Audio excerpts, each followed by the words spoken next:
ইমাম বুখারী রাহমাতুল্লাহ আলাইহি বুখারী শরীফের মধ্যে বিভিন্ন ধরনের হাদিস এনেছেন। উনি সহিহ হাদিস যেভাবে পেয়েছেন সেভাবে তিনি নিয়ে এসেছেন।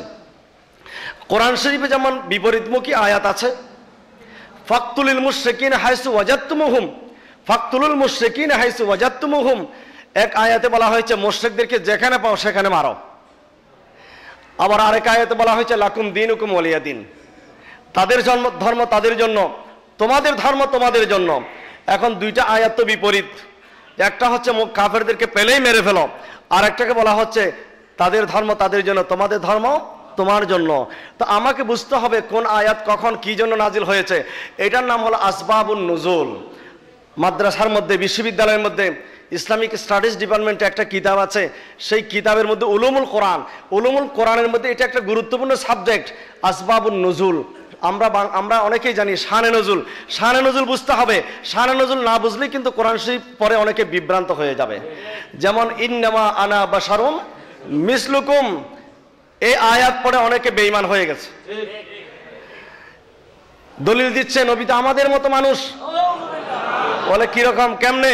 বলে কোরআন শরীফে আছে কি ইন্নামা আনা বাশারুম মিসলুকুম, আমি তোমাদের মতো মানুষ। এটা কেন নাজিল হয়েছে, এটার শানে নজুল যদি না জানি তাহলে তো বিভ্রান্ত হয়ে যাবে, নিজেও বিভ্রান্ত হবে, মানুষকে বিভ্রান্ত করবে। এটার শানে নজুল জানতে হবে। এটা কাফেরদের শানে নাজিল হয়েছিল। কাফেররা মনে করতো যে রসুল এটা তো কিরকম হবে, এটা তো কোনো মানুষ হতে পারে না, এটা হবে আল্লাহ, এটা হবে অদৃশ্য একটা জগতের মানুষ। রসুল যিনি হবেন তিনি বাজার করতে পারবেন না, রসুল যিনি হবেন তিনি খাওয়া দাওয়া করতে পারবেন না, রসুল যিনি হবেন তিনি পোশাক পরতে পারবেন না। মা লিহাজার রসুল ইয়াকুলুত তাআম ওয়া ইয়ামশি ফিল আসওয়াক, ইনি কেমন রসুল যিনি চলাফেরা করেন, যিনি বাজারে চলাফেরা করেন, যিনি আমাদের মতো খাওয়া দাওয়া করেন, উনি বিয়ে শাদী করেন। এটা ছিল আপত্তিটা ছিল কাদের? কাফেরদের। তা আল্লাহ বলেন রসুল আপনি তাদেরকে বুঝিয়ে দিন যে আমি তোমাদের মতো মানুষ, আমি তোমাদের ভিতর থেকে এসেছি, আমি তোমাদের জন্য এসেছি, তোমাদেরকে হেদায়েত করার জন্য এসেছি। জোরে বলেন সুবহানাল্লাহ। এটা কাফেরদেরকে বোঝানোর জন্য, কাফেরদের প্রশ্নের জবাব দেওয়ার জন্য আমার নবীকে আল্লাহ নির্দেশ দিয়েছেন। এখন মুসলমান নামদারিরা সে আয়াতকে নিজেদের জন্য বানিয়ে নিচ্ছে, নবী আমাদের মতো। আল্লাহ বলেছেন ওই কাফেরদেরকে বাহ্যিক আকৃতিতে, বাহ্যিক চলাফেরায়, বাহ্যিক সুরতে আমি তোমাদের মতো, বাস্তবিক হাকিকত কিন্তু আমি তোমাদের মতো না। তো এখন কোন মুসলমান যদি সে আয়াতকে নিজেদের জন্য টেনে নেয় তাহলে বোঝা যাচ্ছে তারা নিজেদেরকে নিজে কাফেরদের কাতারে নিয়ে যাচ্ছে। যেটা কাফেরদের জন্য নাজিল হয়েছে এই আয়াতকে তারা নিজেদের জন্য টেনে নিয়ে যাচ্ছে। ইন্নামা আনা বাশারুম মিসলুকুম সেটা দেখেছো তুমি সূরা মায়েদার 15 নম্বর আয়াত, ক্বাদ জাআকুম মিনাল্লাহি নূরুন ওয়া কিতাবুম মুবিন, সেটা দেখো নাই? লাকাদ জাআকুম রাসূলুম মিন আনফুসিকুম আজিজুন আলাইহি মা আনিতুম হারিসুন আলাইকুম বিল মুমিনিন রাউফুর রাহিম, এটা তুমি দেখো নাই? ক্বাদ জাআকুম বুরহানুম মির রাব্বিকুম, এটা তুমি দেখো নাই? ইন্না আরসালনাকা শাহিদান ওয়া মুবাশশিরান ওয়া নাদিরা, এটা তুমি দেখো নাই? ওয়াল্লামাকা মা লাম তাকুন তা'লামু ওয়া কানা ফাদলুল্লাহি আলাইকা আযীমা, এটা দেখো নাই?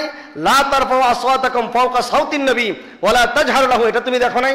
ইয়া আইয়ুহাল্লাযীনা আমানু লা তুকদ্দিমু বাইনা ইয়াদাইল্লাহি ওয়া রাসূলিহি ওয়াত্তাকুল্লাহ, এটা তুমি দেখো নাই?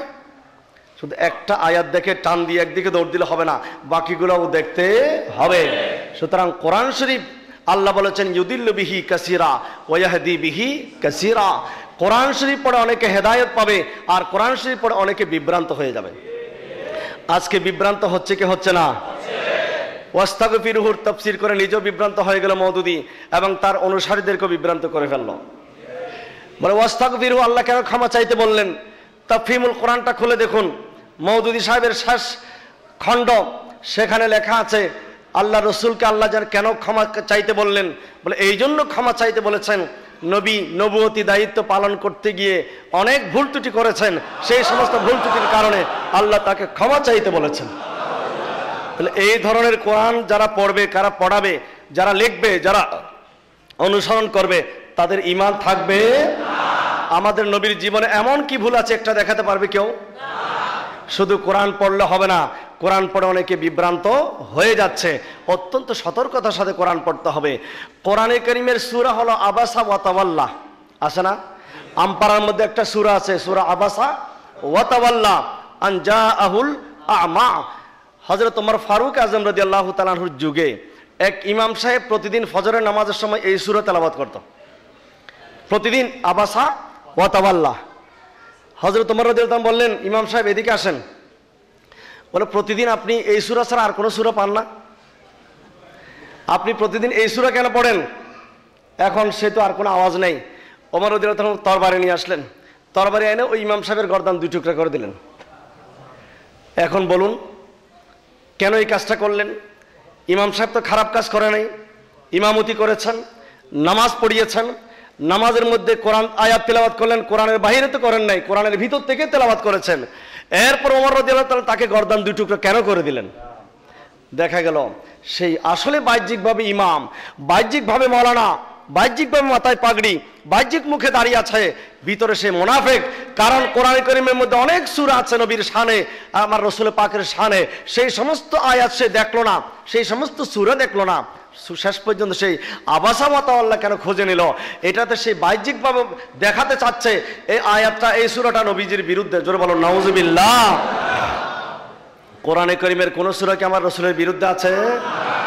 কিন্তু ওই যে কুল ইন্নামা আনা বাশারুম মিসলুকুম, যেই আয়াতের মধ্যে নবীর শান বর্ণিত হয়েছে, সেই সমস্ত আয়াত তারা খুঁজে পায় না, যেগুলাতে টেনে আমাদের মতো বানানো যায়, আমাদের মতো দোষে গুণে মানুষ বানানো যায়, ওই সমস্ত আয়াতগুলো টেনে টেনে নিয়ে আসে।